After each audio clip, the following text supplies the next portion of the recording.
Hi കൂട്ടുകാർ, അസ്സലാമു അലൈക്കും വറഹ്മത്തുള്ളാഹി തആല വബറകാതുഹു. 4ാം ക്ലാസ്സിൻ്റെ 2025-26 പ്രിലിമിനറി എക്സാം സ്മാർട്ട് സ്കോളർഷിപ്പിൻ്റെ നടന്നതിൻ്റെ ചോദ്യപേപ്പറുമായിട്ടാണ് ഞാൻ വന്നിരിക്കുന്നത്. നമുക്ക് ചോദ്യത്തിലേക്ക് കടക്കാം. ബിസ്മില്ലാഹിർ റഹ്മാനിർ റഹീം.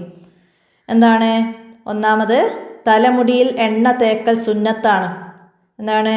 ഒന്നിടവിട്ട ദിവസങ്ങളിൽ എന്നതാണ് അവിടെ ശരി. അടുത്തത്, ഖാദിർ എന്നതിൻ്റെ അർത്ഥം കഴിവുള്ളവൻ എന്നാണ്. അടുത്തത്, പ്രബോധനത്തിൻ്റെ തുടക്കത്തിൽ തന്നെ മുസ്ലിമായവരിൽ പെടാത്ത സ്വഹാബി അബൂ സുഫിയാനാണ് പ്രബോധനത്തിൻ്റെ തുടക്കത്തിൽ തന്നെ മുസ്ലിമാവാത്ത സ്വഹാബി. അടുത്തത്, ഹിജ്റക്കിടയിൽ നബി സല്ലല്ലാഹു അലൈഹി വസല്ലമയെ പിടികൂടാൻ ശ്രമിച്ചു. ആരായിരുന്നു പിടികൂടാൻ ശ്രമിച്ചത്? സുറാഖത്ത് ബിൻ മാലിക്കാണ് നബി സല്ലല്ലാഹു അലൈഹി വസല്ലമയെ പിടികൂടാൻ ശ്രമിച്ചത്. അടുത്തത്, ഈത്തപ്പഴത്തിൻ്റെ അറബി പദം. ഈത്തപ്പഴത്തിന് അറബി തമ്ര് എന്നാണ് പറയുക, തമ്ര്. അടുത്തത്, ആറാമത്തത്, നബി സല്ലല്ലാഹു അലൈഹി വസല്ലമയുടെ പിതാവിൻ്റെ ഗോത്രം ഖുറൈശാണ്. എന്നാൽ മാതാവ് ഏതായിരുന്നു? നബി സല്ലല്ലാഹു അലൈഹി വസല്ലമയുടെ പിതാവിൻ്റെ ഗോത്രം ഖുറൈശാണ്. മാതാവിൻ്റെയും കുടുംബം ഖുറൈശ് തന്നെയാണ്. ഖുറൈശ് ഗോത്രത്തിൽ പെട്ട വഹബിൻ്റെ മകളാണ് ആമിന ബീവി. നമ്മൾ പഠിച്ചിട്ടുണ്ട്. അപ്പോൾ ഖുറൈശ് എന്ന് തന്നെയാണ് അവിടെ ടിക്ക് ചെയ്യേണ്ടത്. അടുത്തത് എന്താണ്? ഹജ്ജ് കർമ്മവുമായി ബന്ധപ്പെട്ട ജംറ എന്താണ് ജംറ? കല്ലെറിയുന്ന സ്ഥലമാണ്. ജംറത്തുൽ അക്ബ കല്ലെറിയുന്ന സ്ഥലമാണ്. അപ്പോൾ അത് ടിക്ക് ചെയ്യാം. അടുത്തത്, അള്ളാഹുവിന് വേണ്ടി ഡാഷ് ശീലമാക്കുന്നവരെ അള്ളാഹു ഉന്നതനാക്കുമെന്ന് നബി സല്ലല്ലാഹു അലൈഹി വസല്ലമ പറഞ്ഞിട്ടുണ്ട്. എന്താണ്? വിനയം ശീലമാക്കുന്നവരെ അള്ളാഹു ഉന്നതനാക്കും. അപ്പോൾ അവിടെ വിനയം എന്നത്. അടുത്തത്, ഒമ്പതാമത്തത്, അള്ളാഹുവിന് ഏറ്റവും വെറുപ്പുള്ള സ്ഥലം നബി സല്ലല്ലാഹു അലൈഹി വസല്ലമ പറഞ്ഞത് അങ്ങാടി. 10, വിശുദ്ധ ഖുർആൻ നിയമം പാലിച്ച് സാവധാനം ഓതുന്നതിന് പറയുന്നത്. റത്തീൽ ഖുർആന തർത്തീല എന്നാണ്. അപ്പോൾ തർത്തീൽ എന്നത്. സുക്കൂനുള്ള നൂനിൻ്റെ നിയമങ്ങളിൽ ഒരേ ഇനത്തിൽ പെടാത്ത അക്ഷരം ഇവിടെ വരുന്നത് ഏതാണ്? ജീമാണ്. ജീമ് ഇഖ്ഫാഇൻ്റെ അക്ഷരമാണ്. ബാക്കിയെല്ലാം ഇൽഹാറിൻ്റെ അക്ഷരങ്ങളാണ്. സുക്കൂനുള്ള നൂനിൻ്റെ നിയമങ്ങളിൽ ഇൽഹാറിൻ്റെ അക്ഷരങ്ങളാണ് ബാക്കി. അപ്പോൾ ജീമ് ഇഖ്ഫാഇൻ്റെ അക്ഷരമായതാണ് അതിൽ പെടാത്തത്. ഇനി തൻവീനിനെ കസറുള്ള നൂനായി മാറ്റുന്നതിന് ഉദാഹരണം. തൻവീനിനെ കസറുള്ള നൂനാക്കി മാറ്റുന്നതിന് ഉദാഹരണം ഏതാണ്? ബിസീനത്തിനിൽ കവാക്കിബ്. തിനിൽ എന്ന് പറഞ്ഞ് നമ്മൾ ഓതുന്നത് ഓപ്ഷൻ ഡി, ബിസീനത്തിനിൽ കവാക്കിബ് എന്നതാണ്. അടുത്തത്, ഒരു അലിഫിനേക്കാൾ നിർബന്ധമായും കൂടുതൽ നീട്ടേണ്ട മദ്ദിനുദാഹരണം. ഒരു അലിഫിനേക്കാൾ കൂടുതൽ നീട്ടേണ്ടത് എന്താണ്? അപ്പോൾ ഇവിടെ അത്തോഅൻ എന്ന മുത്തസിലായ മദ്ദാണ് ഒരു അലിഫിനേക്കാൾ നിർബന്ധമായും നീട്ടേണ്ടത്. നമ്മൾ പഠിച്ചിട്ടുണ്ട്. എന്താണ്? അസ്ലിയായ മദ്ദിനേക്കാൾ കൂടുതൽ നീട്ടൽ നിർബന്ധമാണ്. അപ്പോൾ അവിടെ ഒരു അലിഫിനേക്കാൾ നിർബന്ധമായും നീട്ടേണ്ടത് മുത്തസിലാണ്. അപ്പോൾ അവിടെ ലാ അഅ്ബുദ് എന്നത് മുൻഫസിൽ വന്നിട്ടുണ്ട്. മുൻഫസിൽ നമ്മൾ എന്താണ്? ഈ മദ് നിർബന്ധമില്ലെങ്കിലും മുത്തസിൽ പോലെ നീട്ടലാണ് നല്ലത് എന്നാണ് പഠിച്ചത്. അപ്പോൾ അതവിടെ അത്താൻ എന്നതാണ് ശരി. അടുത്തത്, സൂറത്തുൽ ഹുമസ കഴിഞ്ഞ ഉടനെ ഉള്ള സൂറത്ത്. സൂറത്തുൽ ഹുമസ കഴിഞ്ഞ ഉടനെ ഉള്ള സൂറത്ത് വരുന്നത്, സൂറത്തുൽ ഹുമസ കഴിഞ്ഞാൽ സൂറത്തുൽ ഫീലാണ്. ഹുമസയുടെ മുന്നേ വരുന്നതാണ് സൂറത്തുൽ അസ്ർ. അപ്പോൾ അവിടെ മനസ്സിലാക്കണം കേട്ടോ. അപ്പോൾ അതേപോലെ നിങ്ങൾക്ക് സൂറത്തുകൾ ഇനിയും മാറി വരാം. അപ്പോൾ അത് ഓരോ സൂറത്തിൻ്റെ മുമ്പും ശേഷമുള്ളതൊക്കെ നന്നായി മനസ്സിലാക്കണം. അടുത്തത് എന്താണ്? ദാലിക്കൽ കിതാബു ലാ റൈബ ഫീഹി ഹുദൽ ലിൽ മുത്തഖീൻ. ഇത് ഈ ആയത്തുള്ള സൂറത്ത് ഏതാണ്? സൂറത്തുൽ ബക്കറയിലെ ആയത്താണ്. ദാലിക്കൽ കിതാബു ലാ റൈബ ഫീഹി ഹുദൽ ലിൽ മുത്തഖീൻ എന്ന്. അടുത്തത് എന്താണ്? ബിസ്മില്ലാഹി വലജ്ന വ ബിസ്മില്ലാഹി ഹറജ്ന എന്ന് തുടങ്ങുന്ന ദിക്ർ ചൊല്ലണം. എപ്പോഴാണ്? വീട്ടിലേക്ക് കടക്കുമ്പോൾ, വീട്ടിലേക്ക് കടക്കുമ്പോഴാണ് ഈ ദിക്റ് ചൊല്ലേണ്ടത്. ഞാൻ അമിതമായി ചെയ്ത പാപം എന്നർത്ഥമുള്ളത്. ഞാൻ അമിതമായി ചെയ്ത പാപം എന്നർത്ഥമുള്ളത് മാ അഷ്റഫ്തു എന്നാണ്. ഇനി അഹ്ലു ബൈത്ത്, നബി കുടുംബം ഉൾപ്പെടുന്ന വംശം ഏതാണ്? അവിടെ ബനു മുത്തലിബാണ്. അടുത്തത് വീണ്ടും കാണാം, അറബിയിൽ എങ്ങനെ പറയും? ഇലല്ലിക്കാ എന്നാണ് വീണ്ടും കാണാം എന്നതിന് അറബിയിൽ പറയാം. അടുത്തത് ഓരോ മനുഷ്യൻ്റെയും കൂടെ ഉണ്ടാകുന്ന മലക്ക്. ഓരോ മനുഷ്യൻ്റെയും കൂടെ ഉണ്ടാകുന്നത് റക്കീബത്തീദ്, നന്മ തിന്മകൾ എഴുതുന്ന മലക്ക്. അവരാണ് ഓരോ മനുഷ്യൻ്റെയും കൂടെ ഉണ്ടാവുക. അടുത്തത് താഴെയുള്ള പ്രവാചകന്മാരിൽ കാലക്രമത്തിൽ അവസാനത്തേത് ആരാണ്? സുലൈമാൻ അലൈഹിസ്സലാമാണ് ഇവരിൽ ഏറ്റവും അവസാനത്തേത്. അടുത്തതാ അലസതയും ബുദ്ധിമാന്ദ്യവും ഉണ്ടാക്കുന്ന ഒരു ഭക്ഷണ രീതി ഏതാണ്? അമിതമായി കഴിക്കുക. അമിതമായി കഴിക്കൽ അലസതയും ബുദ്ധിമാന്ദ്യവും ഉണ്ടാക്കും നമ്മൾ പഠിച്ചിട്ടുണ്ട്. അപ്പോൾ അതാണ് അവിടെ ടിക്ക് ചെയ്യേണ്ടത്. അടുത്തത് എന്താണ്? റബിയുൽ അവ്വൽ ഹിജ്റ കലണ്ടറിലെ എത്രാമത്തെ മാസമാണ്? അറബി മാസത്തിലെ എത്രാമത്തെ മാസമാണ് റബിയുൽ അവ്വൽ എന്ന്? 3-ാമത്തെ മാസമാണ്. മുഹറം, സഫർ, റബിയുൽ അവ്വൽ അങ്ങനെ 3-ാമത്തെ മാസമാണ്. അടുത്തത് ശുദ്ധമാണെങ്കിലും വുളൂഇന് ഉപയോഗിക്കാൻ പറ്റാത്ത വെള്ളം. ശുദ്ധമാണ്, പക്ഷേ വുളൂഇന് പറ്റൂല. തോഹിറായ വെള്ളങ്ങൾ വുളൂഇന് ശുദ്ധീകരണത്തിന് പറ്റൂല. അത് തൊഹൂറായ വെള്ളം വേണമെന്ന് പറഞ്ഞിട്ടുണ്ട്. അടുത്തത് വുളൂ ചെയ്യുമ്പോൾ മുഖം കഴുകുമ്പോൾ നെറ്റിയുടെ ചില ഭാഗങ്ങൾ നനഞ്ഞില്ല എങ്കിൽ വുളൂ എന്താവും? വുളൂ ഷർത്ത് പാലിച്ചിട്ടില്ല. വുളൂവിൻ്റെ ഷർത്ത് മുഖം മുഴുവനും കഴുകുക എന്നാണ്. അപ്പോൾ അവിടെ നെറ്റിയുടെ ഭാഗം നനഞ്ഞില്ലെങ്കിൽ മുഖം മുഴുവനാവും. അപ്പോൾ അവിടെ ഷർത്ത് പാലിച്ചിട്ടില്ല. അടുത്തത് കുളിക്കുന്നവർ നിയ്യത്ത് ചെയ്യേണ്ട സമയം. എപ്പോഴാണ് കുളിക്കുന്നവർ നിയ്യത്ത് ചെയ്യേണ്ടത്? എപ്പോഴാണ്? തലയിൽ വെള്ളം ഒഴിച്ചു തുടങ്ങുമ്പോൾ.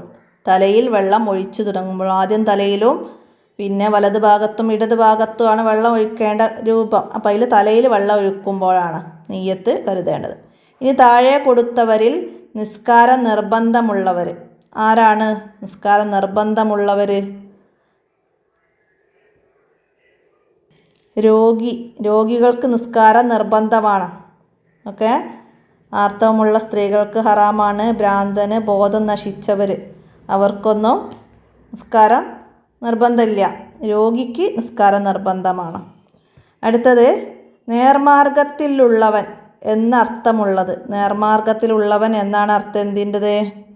അവിടെ ഹനീഫൻ എന്നതാണ്. ഹനീഫൻ മുസ്ലിമൻ. നമ്മൾ വജ്ജത്തിൻ്റെ അർത്ഥം പഠിച്ചിട്ടുണ്ട്. ഞാൻ നേർമാർഗത്തിലുള്ള മുസ്ലിമാണ്. അപ്പോൾ ഹനീഫൻ എന്നതാണ് അവിടെ അർത്ഥം വരുന്നത്. അടുത്തത് അത്തഹിയാത്തിൻ്റെ ആശയം. അത്തഹിയാത്തിൻ്റെ ആശയം എന്താണ്? അനുഗ്രഹങ്ങൾ എന്നാണ്. അത്തഹിയാത്തിൻ്റെത് അനുഗ്രഹങ്ങൾ എന്നാണ്. അപ്പോൾ അവിടെ അനുഗ്രഹങ്ങൾ എന്ന് ശരിയിടാം. ഫലക്കൽ ഹംദു അലാമ കളീത്ത്. ഇത് ഏത് ദിക്റിൻ്റെ ഭാഗമാണ്? ഏത് ദിക്റാണത്? കുനൂത്തിൻ്റെ ഭാഗമാണ്. അപ്പോൾ അതേപോലെ നമുക്ക് അത്തഹിയാത്ത്, വജ്ജത്ത്, ദുആ ഒക്കെ വരുന്നുണ്ട്. ഒക്കെ ഇന്നൊക്കെ വേർഡ്സിൻ്റെ അർത്ഥമൊക്കെ വരാം. അപ്പോൾ ഒക്കെ മനസ്സിലാക്കി പഠിക്കണം. ഇനി നമുക്ക് ജനറലായിട്ടുള്ള ചോദ്യങ്ങളാണ്. അത് നോക്കി ഉത്തരങ്ങളൊക്കെ മനസ്സിലാക്കാം. My baby dash laying dash the bed now. My baby is first, laying on the bed now. അതാണ് അവിടെ ചേർക്കേണ്ടത്. Option A. ഓപ്ഷൻ ശരി. അപ്പോൾ അത് ടിക്ക് ചെയ്യാം. അടുത്തതാ കംപ്ലീറ്റ് ദ വേർഡ്. 32ാമത്തത് കംപ്ലീറ്റ് ദ വേർഡ്. അതിൻ്റെ സ്പെല്ലിങ് ഇതിന്ന് ഇടയിൽ വിട്ടത് ചേർത്തിട്ട് നമ്മൾ കംപ്ലീറ്റ് ചെയ്യണം. അവിടെ റിസീമബിൾ എന്നാണ്. അപ്പോൾ അവിടെ ഇ എന്ന ഓപ്ഷൻ ബി ആണ് നമുക്കവിടെ ശരിയായത്. റിസീമബിൾ എന്നതിൻ്റെ ലെറ്ററാണ് വിട്ടിട്ട്. അടുത്തത് എന്താണ്? The kite is dash in the breeze. Kite breeze കാറ്റത്ത് എന്താണ് ചെയ്യുക? ഡാൻസിങ് എന്ന ഓപ്ഷൻ സി ആണ് അവിടെ ശരിയാടപ്പെടുത്തേണ്ടത്. അടുത്തതാണ് we dash go to the pharmacy first. ആണ് we should go to the pharmacy first. Option C ആണ് അവിടെ ശരി. അടുത്തത് താഴെ പറയുന്നവയിൽ ശരിയല്ലാത്ത പ്രസ്താവന ഏത്? താഴെ പറയുന്നവയിൽ ശരിയല്ലാത്ത പ്രസ്താവന എല്ലാ ചതുരങ്ങളും സമചതുരങ്ങളാണ്. എല്ലാ ചതുരങ്ങളും സമചതുരങ്ങളാണ് എന്ന പ്രസ്താവനയാണ് അവിടെ ശരിയല്ലാത്തത്. അടുത്ത 36 CDEF എന്നിവ വ്യത്യസ്ത അളവുകളെ സൂചിപ്പിക്കുന്ന അക്ഷരങ്ങളാണ്.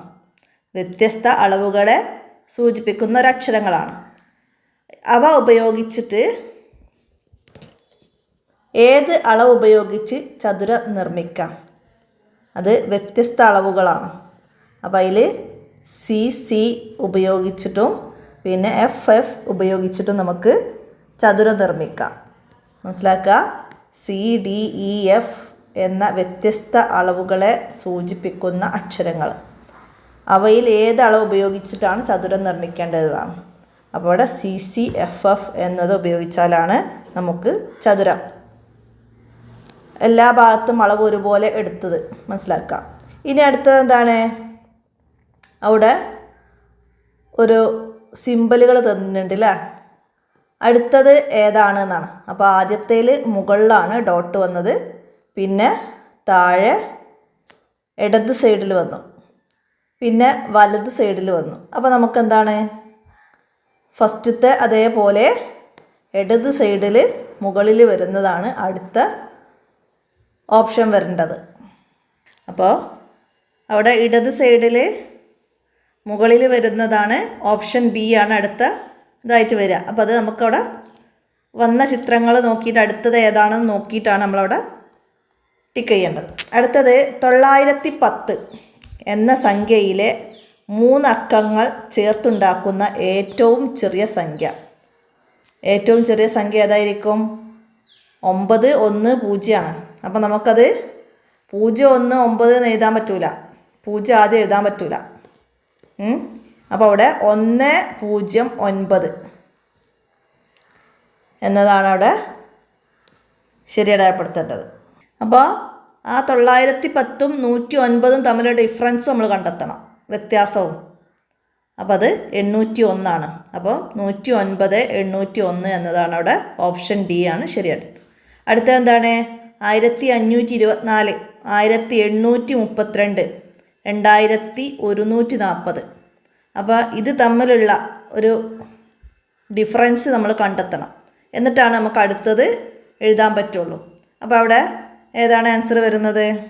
അപ്പോൾ നമുക്കതിൻ്റെ ഓരോന്നിൻ്റെയും ഡിഫറൻസ് വരുന്നത് 308 ആണ്. അപ്പം 2140 കൂടെ പ്ലസ് 308 ആഡ് ചെയ്താൽ നമുക്ക് 2448 അതാണ് അവിടെ ആൻസർ വരുന്നത്. അപ്പോൾ ഇങ്ങനെ വരുന്നതിൻ്റെ ആദ്യം ഡിഫറൻസ് കണ്ടെത്തണം, അത് തമ്മിലുള്ള വ്യത്യാസം എന്താണ്, കൂടിയിട്ടാണോ പോകുന്നത് കുറഞ്ഞിട്ടാണോ പോകുന്നത് ഒക്കെ നോക്കിയിട്ട് നമ്മൾ ആൻസർ കണ്ടെത്തണം. അടുത്തത് അക്കസിൽ 9 100 2 1000 8 10 5 ഒന്നുകൾ എന്നീ മുത്തുകൾ വെച്ചിട്ടുണ്ട്. 1000ൻ്റെ 2 മുത്തെടുത്ത് 1ലേക്ക് മാറ്റിയാൽ സംഖ്യ. 1000ൻ്റെ 2 മുത്തുകൾ എടുത്തിട്ട് 1ലേക്ക് മാറ്റിയാൽ, അപ്പോൾ അവിടെ 9 8 5 കൂടെ 2 കൂടി അല്ലേ? അപ്പോൾ 7. 2 എടുത്തിട്ട് 5ലേക്ക് പ്ലസ് ചെയ്തു അല്ലേ, കൂട്ടി. അപ്പോൾ നമുക്ക് 987 എന്നതാണ് അവിടെ ആൻസർ വരിക. അപ്പോൾ ഇതൊക്കെ മനസ്സിലാക്കുക. അടുത്തത് മത്സ്യങ്ങളിൽ ശ്വാസകോശത്തിൻ്റെ ധർമ്മം ചെയ്യുന്നത് എന്താണ്? ചെകിളപ്പൂക്കൾ. മത്സ്യങ്ങളിൽ അതിൻ്റെ ശ്വാസകോശത്തിൻ്റെ ധർമ്മം ചെയ്യുന്നത് ചെകിളപ്പൂക്കളാണ്, ഗിൽസ് എന്ന് പറയും. അപ്പോൾ അത് മനസ്സിലാക്കാം. അടുത്തത് മരുരൂഹങ്ങളിലെ തണ്ടുകളിലെ മെഴുക് രൂപത്തിലുള്ള ആവരണം എന്താണ്? അത് ജലനഷ്ടം തടയാനുള്ളതാണ്. ജലനഷ്ടം തടയാനുള്ള ഇതാണ് അത്, മെഴുക് രൂപത്തിലുള്ള ആവരണം. അടുത്തത് 2025 സുനാമി തിരകൾ ആഞ്ഞടിച്ച കംചത് ഉപദ്വീപ് ഏത് രാജ്യത്താണ്? ഏത് രാജ്യത്താണ്? റഷ്യയിലാണ്. അത് റഷ്യയിലാണ്. അടുത്തത് താഴെയുള്ളവയിൽ രണ്ട് ശ്വസനാവയവമുള്ളത്. 2 ശ്വസനാവയവമുള്ളത് തവളക്കാണ്. ഇതിൽ തവളക്കാണ് 2 ശ്വസനാവയവമുള്ളത്. അടുത്തത് ഗാന്ധിജിയുടെ സബർമതി ആശ്രമം ഏത് സംസ്ഥാനത്താണ്? ഗുജറാത്തിലാണ്. ഗുജറാത്ത്. ബ്രിട്ടീഷുകാർ ഇന്ത്യ വിടുക എന്നർത്ഥം വരുന്ന സമരത്തിൻ്റെ പേര് എന്തായിരുന്നു? Quit India. ക്വിറ്റ് ഇന്ത്യ എന്നാണ് അതിൻ്റെ പേര് വന്നത്. ഇന്ത്യയെ കണ്ടെത്തൽ ആരുടെ പുസ്തകമാണ്? ആരുടെ പുസ്തകമായിരുന്നത്? ജവഹർലാൽ നെഹ്റുവിൻ്റേതാണ്. ജവഹർലാൽ നെഹ്റുവിൻ്റേതാണ് ഇന്ത്യയെ കണ്ടെത്തൽ എന്ന പുസ്തകം. അടുത്തത് ഇന്ത്യയുടെ ആദ്യത്തെ നിയമമന്ത്രി. നിയമമന്ത്രി അംബേദ്കർ. ഇന്ത്യയിലെ ആദ്യത്തെ നിയമമന്ത്രി അംബേദ്കറാണ്. അടുത്തത് റെഡ് ഡാറ്റ ബുക്ക് യോജിക്കാത്ത പ്രതിപാദ്യം. അതിനോട് യോജിക്കാത്ത പ്രതിപാദ്യം എന്താണ് എന്ന്? എല്ലാത്തരം പക്ഷികളെക്കുറിച്ച് മാത്രം. എല്ലാത്തരം പക്ഷികളെക്കുറിച്ച് മാത്രം എന്നുള്ളതാണ് അതിൽ യോജിക്കാത്തത്. അപ്പോൾ അത് മനസ്സിലാക്കുക. അടുത്തത് നവംബർ 12 ദേശീയ ആഘോഷം എന്ത്? ദേശീയ ആഘോഷം എന്താണ്? ദേശീയ പക്ഷി നിരീക്ഷണ ദിനമാണ് നവംബർ 12. അപ്പോൾ അത് മനസ്സിലാക്കുക. ഇത്രയാണ് ഈ ചോദ്യപേപ്പറിൽ 4ാം ക്ലാസ്സിന് മനസ്സിലാക്കാൻ വേണ്ടിയിട്ട് വന്നത്.